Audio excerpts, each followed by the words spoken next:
한국 지하철역에서 이제 막 밖으로 나온 미국 여성이 있습니다. 한국어도 잘 모르는 이 여성은 자신이 그토록 확인해보고 싶어 했던 것을 보기 위해 걸어갔고 1분도 채 되지 않아서 그 장소에 도착합니다. 10층 정도 되어 보이는 이 건물 앞에 선 미국 여성은 1층부터 샅샅이 살피며 위를 올려다 보기 시작했고 건물을 다 훑어본 후에야 이 여성은 안도감에 한숨을 내쉽니다. 과연 무엇을 보기 위해 이 미국 여성은 한국에 오게 된 것일까요? 지금부터 사연 알아보겠습니다. 안녕하세요. 저는 미국 시애틀에서 살고 있는 클라라라고 합니다. 최근 제가 미국에서 겪게 된 일련의 사건으로 인하여 저는 곧 한국으로 떠날 예정이에요. 이미 체류 비자와 비행기 티켓은 모두 준비가 된 상태입니다. 저는 미국의 금융권에서 근무를 하고 있었고 제가 맡은 업무는 일종의 대출금을 미상환한 고객들에게 연락을 하여 빠른 시일 안에 대출 금액을 납부하라는 전화 업무를 하고 있었습니다. 한마디로 빚독촉을 하는 셈이었죠. 아실지는 모르겠지만 현재 미국의 가계부채는 사상 최고의 기록을 달성하고 있습니다. 대부분 외국인분들은 아마도 미국은 세계 최고의 강대국이고 돈도 많은 나라라고 생각하실 거예요. 물론 맞는 부분도 있습니다. 하지만 그 실상을 깊게 파고들면 실제로 국민들 중에서는 경제적으로 고생을 하고 있는 사람들이 매우 많습니다. 빈부의 격차가 날이 갈수록 심해지고 있고 물가도 하루가 다르게 급속도로 상승 중에 있죠. 우리는 살다 보면 집을 샀거나 대학을 가거나 하다못해 작은 사업을 하더라도 빚을 내야 하는 경우가 생깁니다. 물론 자신이 갚을 수 있을 만큼만 빌리는 게 최선이긴 하겠지만 현재 미국의 상황은 그리 좋지만은 않기에 예전보다 은행이나 대출기관에서 빚을 내는 사람들이 많아지고 있습니다. 얼마 전에 기사를 보니까 작년에는 미국의 가계부채가 17조 달러를 돌파했다고 합니다. 사상 최대라고 뉴스 일면에 기사가 났더군요. 한국 돈으로 환산하면 이경원대라고 합니다. 저희같이 월급쟁이들은 이런 액수가 실감조차 나지가 않을 사람들이 대부분이겠죠. 그렇기 때문에 최근 들어 저는 대출금을 갚으라는 독촉 전화를 하는 업무량이 몇 년 전에 비해서 훨씬 더 늘어나기도 했어요. 뭐 그렇다고 해서 회사에서 월급을 더 많이 주는 건 아니죠. 아무래도 안 좋은 소리를 하는 직종이다 보니 예전보다 스트레스는 곱절로 더 받는 것 같습니다. 지금에서야 말씀드리지만 입사 초기와는 다르게 저는 최근 퇴사를 결심한 시기에는 다른 사람이 되어 있었습니다. 제가 세상을 보는 눈이 넓어졌기 때문이었죠. 그 원인은 한국이라는 나라에 있었습니다. 저는 제가 다닌 회사에 들어갈 당시에는 남들보다 감정적인 부분이 많이 결여된 사람이라고 생각했어요. 실제로 지금도 그렇게 생각하고요. 하지만 감정이 풍부하지 않은 것과 생각이 없는 것은 전혀 별개의 것이라고 생각합니다. 저 역시 일반적으로 정상 범주에 속해 있는 사람이기 때문에 남들이 힘들어하는 것을 공감하고 잘못된 일이 있다면 같이 분노할 줄 아는 사람이죠. 저는 이 일을 하면서 그다지 스트레스를 받거나 화가 나본 적이 없었어요.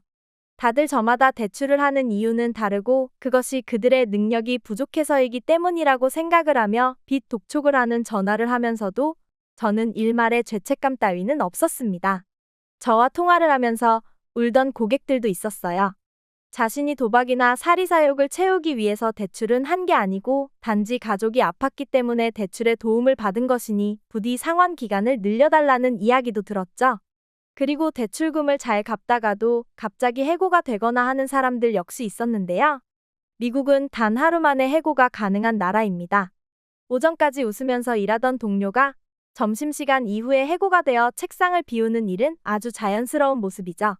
그렇기 때문에 갑자기 수입이 끊기게 된다면 막대한 의료비로 인해 얻은 대출금을 갚을 수 없는 경우까지 생기기도 하는데요. 이런 경우도 미국에서 살면 그저 당연한 부분이기에 저는 흔들림이 없이 빚 독촉 전화를 돌렸습니다.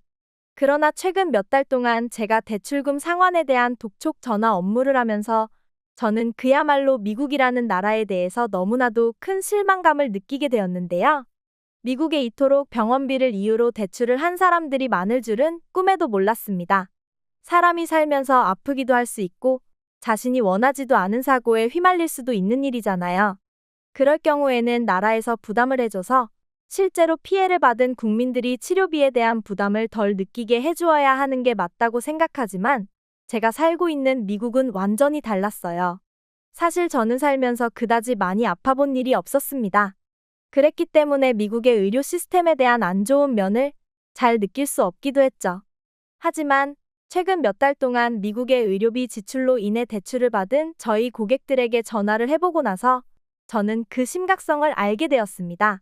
정말로 간단한 수술조차도 아니 수십만 달러 이상을 내야만 하는 이상한 미국의 의료 시스템에 저는 분노할 수밖에 없었어요. 살면서 흔히들 받는 맹장 수술조차도 2만 달러 이상이 들어간다고 하더군요. 심지어 보험이 된다고 하더라도 비쌌습니다. 그리고 미국에서는 보험을 가입하지 않은 사람들이 많아요. 여러분들은 잘 모르시겠지만 세계 1위의 경제 대국인 미국은 아이러니하게도 세계에서 빈부격차가 제일 심한 나라 중 하나이기도 합니다. 한국처럼 직장이나 아르바이트를 한다고 해서 무조건 보험에 가입이 가능하지가 않죠. 그리고 보험을 가입한다고 해도 각 회사마다 보험 회사가 다르기 때문에 한국처럼 모두가 평등하게 나라에서 제공하는 보험 혜택을 받을 수도 없는 부분이에요. 그렇기 때문에 내가 가입이 되어 있는 보험의 보장이 한국처럼 광범위하게 적용이 되지는 않는 게 현실입니다. 그렇기 때문에 자신이 치료받은 부분에 있어서 보험을 적용받고 나머지를 부담해도 실제로는 치료 비용이 차이가 없는 경우도 많죠. 생각해보세요. 인생을 살면서 계획하고 아픈 사람은 없잖아요. 그렇기 때문에 미국인들은 값비싼 보험을 들고 사는 사람들이 매우 적습니다. 그런 일반적인 미국 시민들이 예상하지도 못한 질병이나 사고로 인해 병원 신세를 지게 되면 그야말로 집안이 파산할 정도의 병원비 청구 영수증을 받게 되는 것이죠. 저는 주로 이런 사람들에게 대출 상환을 하라는 전화를 했습니다. 사람이 할 짓이 못 되는 일이죠. 몇 달 전에 저는 하는 일이 있다 보니 제가 보는 유튜브 알고리즘에 세계의 여러 나라의 의료보험에 대한 이야기를 우연히 보게 되었습니다. 미국처럼 보험의 보장이 많이 안 되거나 거의 없는 나라들이 아주 많았어요. 하지만 제가 무척이나 놀란 의료 시스템을 가진 나라를 보게 되었는데요. 바로 한국이라는 나라였습니다. 한국의 의료 시스템은 그야말로 미국에 비해서는 천국과도 같았어요. 국가에서 의료보험공단을 운영하고 일을 하고 있던 무직이던 상관없이 모두가 의료보험을 적용받을 수가 있는 나라더군요. 믿기지가 않았어요. 심지어 의료비 지출 역시 소득에 따라서 달라지기 때문에 저소득층에게는 의료비 지출에 대한 부담도 큰 편은 아닌 것으로 보였죠. 너무나도 부러웠습니다. 수천 수만 달러가 드는 수술을 받더라도 한국에서는 고작 1,000달러 내외로 끝이 나던가 아니면 그보다 적은 비용을 지출할 정도로 한국의 의료 시스템이 부러웠습니다.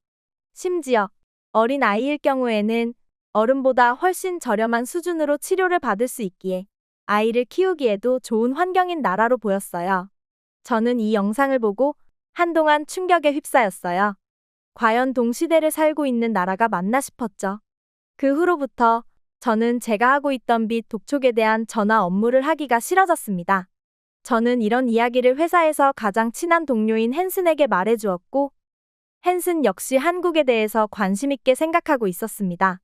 그러면서 헨슨은 자신의 큰오빠가 얼마 전에 가족들과 함께 한국에 다녀온 이야기를 해주었습니다. 10살, 13살 아들딸을 키우고 있는 큰오빠는 가족들과 처음으로 해외여행을 아시아로 떠나게 되었고 한국 드라마를 그렇게나 좋아하는 새언니의 입김으로 인해 어쩔 수 없이 한국으로 다녀왔었다고 해요. 처음에는 별 기대를 안 하고 한국에 갔던 큰오빠였지만 한국에 도착한 지 하루 만에 한국이라는 나라에 반하게 될 정도로 좋았었다고 했습니다. 결정적인 이유도 있었다고 했어요. 아이들은 어른보다 면역이나 건강적인 부분에 있어서 취약한 면이 있잖아요. 그렇기 때문에 꼭 해외가 아니더라도 자신이 살고 있는 마을에서 떠나 여행을 가게 된다면 배앓이나 감기 등 여러 질병에 노출이 되곤 합니다. 헨슨의 조카들도 그랬나 봐요. 한국에 도착한 지 이틀 만에 조카들은 배가 아프다고 큰오빠에게 통증을 호소했고 어쩔 수 없이 큰오빠는 아이들을 데리고 호텔 근처의 약국으로 향했다고 합니다. 물론 한국 의료보험이 없는 큰오빠의 입장에서는 간단한 약조차 비쌀 거라고 생각했었다고 해요. 그런데 약값이 문제가 아니었다고 합니다. 아픈 아이들을 데리고 한국 약국에 방문한 큰오빠는 다행히도 최근 스마트폰 번역 어플로 아이들의 상태를 통역해 주었다고 합니다. 그러나 약사는 약을 처방하길 주저했다고 했어요. 이 정도 증상이면 같은 건물에 있는 소아과에 가서 진료를 받는 게 어떻냐고 했다더군요.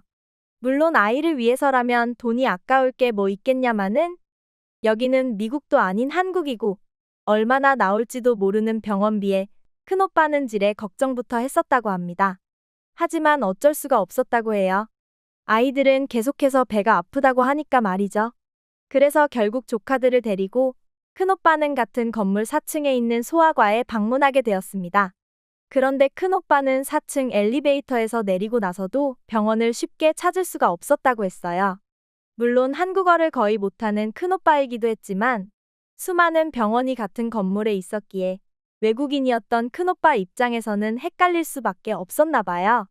지금에서야 드는 생각이지만 한국은 이런 게 아주 큰 장점인 것 같습니다. 병원들이 여기저기 흩어져 있지 않고 오히려 노약자들이 찾아가기 쉬운 번화가에 몰려 있다는 게 말이죠. 어쨌든 큰오빠는 병원에 들어가서 한국 의사를 만나 아이들의 상태를 설명해 주었다고 했습니다. 한국 의사는 마시던 물이 바뀌어서 배앓이를 하는 것 같다며 간단한 처방약을 지어줄 테니 약을 먹으면 하루 이틀 안에 나을 거라고 하며 진찰을 마쳤습니다. 하지만 문제는 치료비였어요.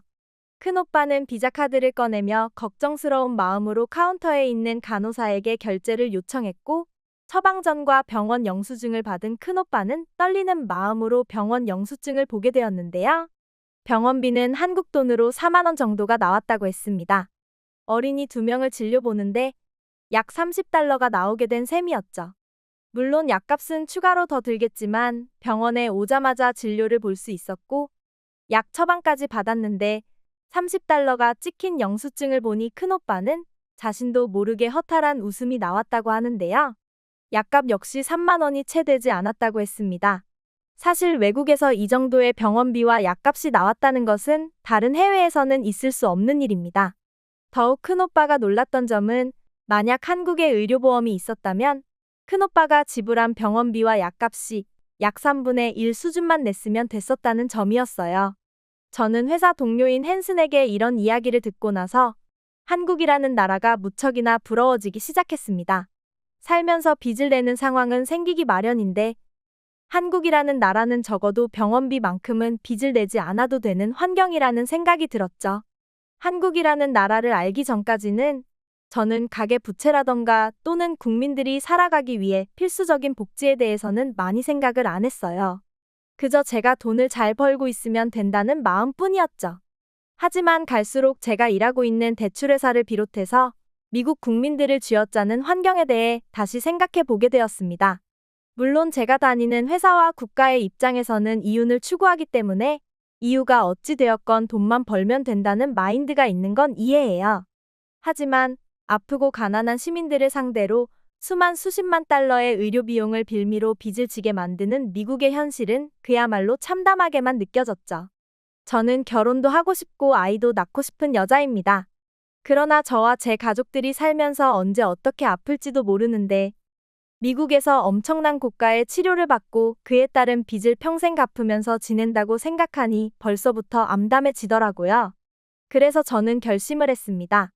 바로 한국으로 가는 것을요. 저는 대학을 졸업했고 말을 하는 걸 좋아하다 보니 한국에서 영어 교사를 해도 괜찮다는 생각을 했어요. 더는 지체할 이유는 없다고 생각하고 저는 한국에 대해서 알아보며 한국어 역시 공부를 하기 시작했습니다. 의외로 한국은 제가 생각했던 나라보다 훨씬 더 선진국인 곳이었습니다. 제가 보고 있던 모든 드라마와 영화, 유튜브 컨텐츠들은 한국에서 만든 경우가 대부분이었고 이제는 국방산업마저 세계의 여러 나라들이 한국에게 손짓을 한다고까지 했어요. 저는 여태까지 그야말로 우물 안의 개구리로 살아왔던 것이었죠. 대부분 미국인들은 마찬가지예요. 미국이 세계에서 최고라고 생각하고 다른 나라들은 국적을 불문하고 무시하는 경우가 있죠. 어떻게 보면 불쌍한 면이기도 해요. 그만큼 교육을 못 받았거나 정치적인 목적으로 세뇌를 당하기도 하니까요. 그나마 저는 아직 나이도 어리고 인터넷이나 최신 IT 기술들을 이용할 줄 아는 사람이라서 제대로 된 정보를 걸러낼 수 있기에 한국 같은 나라에 대해서 알게 되었지만요. 저는 한국에 먼저 가서 살고 있는 미국인들의 커뮤니티에도 가입을 했습니다. 거기에 올라온 글들은 거의 대부분이 한국에 대해서 찬양하는 글들이었어요. 당연할 수밖에 없게 느꼈습니다. 한국은 미국처럼 작은 마트 같은 편의시설에 가려고 해도 운전을 할 필요가 없이 도보로 이용이 가능하거나 아니면 대중교통으로 5분 거리만 이동하면 거의 다 있을 지경이었죠. 아이를 키우거나 거동이 불편한 노인들이 살기 정말 좋은 곳이라는 의견이 많았습니다. 그리고 한국에서는 정이라는 특별한 문화가 있다는 글들이 많았습니다. 주위의 이웃에 대한 관심과 도움이 필요한 사람이 있다면 국적과 나이 상관없이 도와주는 문화가 있다고 했어요. 이런 문화는 곧 치안으로 이어진다고 하더군요. 한국에서는 밤낮 상관없이 모두가 안심하고 돌아다닐 수 있다고 했습니다. 한국으로 이주를 한 미국인이나 외국인들 중에서는 처음에 이런 한국의 치안에 대한 문화를 접하고는 놀라지 않은 사람이 없다고 했어요. 당연한 일이겠죠. 총기 소지가 합법인 미국에서는 낮에도 여자 혼자 돌아다니거나 장을 보기 위해서 갈 수 있는 곳이 많지 않고 심지어 밤에 혼자서 돌아다닌다는 것은 상상도 할 수 없으니까요. 괜히 미국 국제 뉴스에서 총기 사고 뉴스가 자주 나오는 게 아닙니다. 실제로 아주 많은 총기 사건이 발생하는 나라예요. 뉴스에 나오는 것은 심각한 사건들이 주로 나오는 편이고 TV 뉴스에 나오지 않는 사건들도 많다고 보시면 됩니다. 실제로 미국에서의 치안을 불안하게 느껴서 한국으로 이주를 한 미국인들도 있다고 했습니다. 총기 소지 문화로 인해 정신적으로 고통받는 미국인들이 생각보다 많다는 것에 저는 놀라기도 했는데요. 자신을 지키기 위한 수단으로만 써야 하고 이를 제대로 관리 감독을 해야 하는 게 맞지만 실제로 미국에서는 그런 일들은 보기가 힘들죠. 그렇기 때문에 사고 소식들이 많이 보이는 이유이기도 하고요. 저는 한국에서 살고 있는 미국인 커뮤니티에 가입을 해서 많은 후기와 글들을 보다 보니 더욱 한국에 가고 싶은 마음이 생겼어요. 미국을 떠나기로 마음먹은 이상 더 이상 이 나라에서 지체를 할 이유가 없다고 생각이 들었죠. 저는 제가 근무하고 있는 회사에 사직서를 제출하고 최근에는 미국에서의 저희 삶을 정리하는 중입니다. 처음에는 미국의 악명 높은 의료 시스템에 실망을 해서 한국을 알아봤지만 지금은 오히려 한국에 대한 더 많은 장점들을 알게 돼서 빨리 한국으로 가고 싶어졌어요. 앞으로 남은 제 인생을 한국이라는 좋은 나라와 따뜻한 한국인분들과 같이 살 수 있기를 소망합니다. 지금까지 미국의 클라라 씨의 사연을 보셨는데요. 앞으로 좋은 미래가 클라라 씨와 함께 했으면 좋겠습니다. 여러분들의 감상 소감을 댓글로 남겨주세요. 오늘도 시청해주셔서 감사드리며 구독과 좋아요 알림 설정은 채널을 운영하는 데 큰 힘이 됩니다.